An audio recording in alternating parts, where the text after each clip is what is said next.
Morning, Steve here in Chicago with the morning grain comments. Well, the sun is shining here in Chicago, and we're actually going to have a good weekend. So this is somewhat rare this spring. The rains over the next 4 to 5 days seem to be focused on the northern delta, which might help dry out some of the wet areas of at least the Midwest. Overnight, we got prices a little bit lower. I think the market's looking at this weather as maybe possibly a little negative. We may have also overdone the reaction to the USDA June stocks and acreage report, and so we'll just kind of see how people place their bets going into this long holiday weekend and walking in Monday, which is normally a volatile day, as we trade the first forecast for the month of July for the U.S. Crops.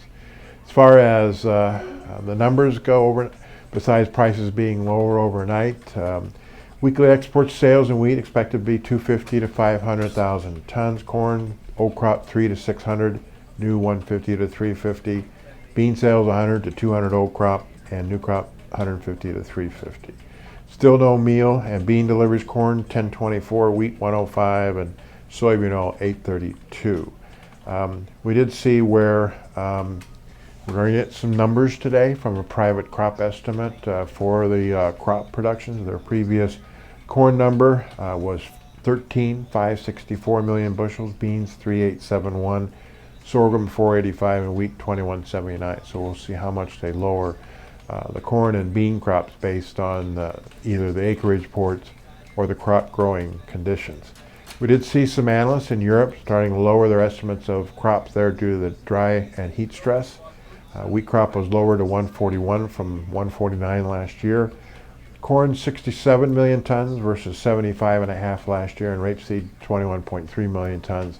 Another estimator is looking at a crop of 21.8.